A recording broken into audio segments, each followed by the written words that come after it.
Okay, so here I have a picture of the Monopoly guy, because we're going to talk about Monopoly. So sometimes, this actually sort of, this chapter straddles the boundary between Econ 1 and Econ 2. And sometimes we wait till Econ 2 to cover it. If you guys taking Econ 2, you probably will review it. And sometimes we talk about an Econ 1. Okay, so it sort of straddles the boundary between Econ 1 and Econ 2 because we have firms, okay, we have firms that are doing their thing. And the problem is the firms have market power because of the structure of the market. So when we get further into Econ 2, there are more fundamental flaws in the market. But right now, the flaw is just because of the resources that are in the market. Okay, there's something strange about this market that causes firms to have this market power. And so when we have this market power, we leave the perfect competition world. Okay, so the assumptions of perfect competition where we have all these firms competing and they are faced with price incentives, that's gone. Okay, and they do have price incentives, but it's fundamentally different. The price isn't set.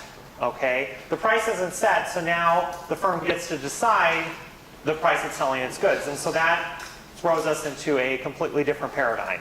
Okay, now there are different flavors of market power, and the one that we're going to be discussing right now, for the most part, is pure monopoly. Okay, and pure monopoly is the only supply. A pure monopolist is the only supplier of a unique product with no close substitutes. Okay, when we were listening to the solar panel podcast, there are deep concerns that the electric suppliers in the area are pure monopolists. Okay, if I want to get power in my apartment, I don't get to choose which power company supplies that power. I call San Diego Gas and Electric. Okay, I call San Diego Gas and Electric, and that's it. Okay, and if I don't pay my San Diego Gas and Electric bill and they cut off power, I'm out of luck. I don't get electricity. Okay, and so that's a problem. How many of you have called? How many of you have tried calling a utility company or a phone company or one of these companies and been really frustrated? Okay, yes. So one of the problems of monopoly are there's a lack of incentive to attract customers, right? So there's no, if you want to have electricity and San Diego Gas and Electric has really poor customer service, tough. You're going to have to deal with San Diego Gas and Electric. Okay, so this is a sort of inefficiency. Whoa, scale. Okay, so let's say that I have this much labor and this much capital. Okay, and I get this much output. Okay. The question is, if I double labor, okay, so I have two labors now, and this much capital, do I get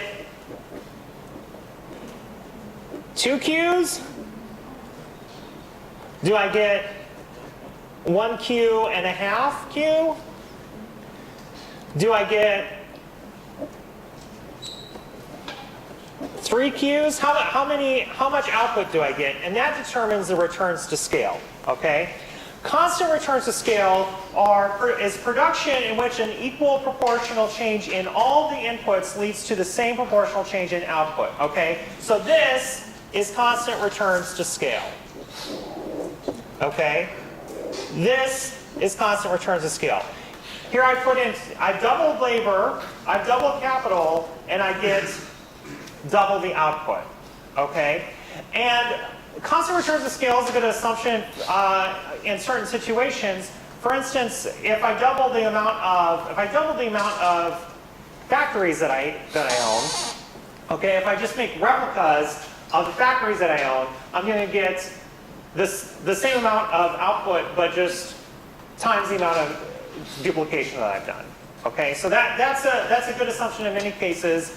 Increase in returns to scale or economies of scale is when production in which an equal proportional change of all the inputs leads to a larger proportional change. So this is increasing returns to scale.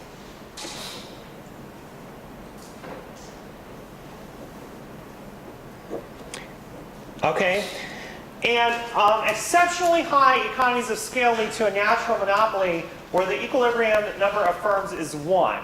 Okay, and why is that? Well, okay, so Time Warner Cable in North County, and La Jolla, builds an infrastructure to provide internet. Okay, it doesn't cost that much money. Okay, all they have to do, they don't have to double all their output to double the amount of customers. All they have to do is wire a bunch of cable. Okay, they have to increase. They have to increase their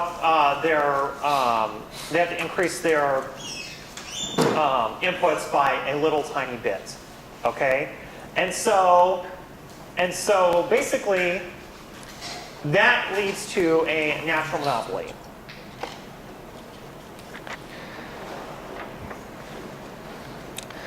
There are other ways other than monopoly that firms can get what they want. Okay, so let's veer into non-monopoly land for a little while. The first one is the first way that we're going to talk about is price discrimination. Okay, how many of you have to book a flight back home in the net, or are taking a flight back home after this course? Okay, not some people are like pointing that person doesn't want to raise their hand. Okay, so how did you in the back? When did you decide to book your flight, and why did you decide to book your flight at that point? You in the back that raised your hand. You're the only person that volunteered that you're taking a flight home. Lowest price. Right. Yes. So. But when did you? But you also timed this flight. You didn't wait till the last minute. Why didn't you wait till the last minute? Right. So you get a better price if you don't wait till the last minute on a plane flight. Who's waiting till the last minute on a plane flight? Emergencies. Emergencies. Oh, you're waiting. You're waiting.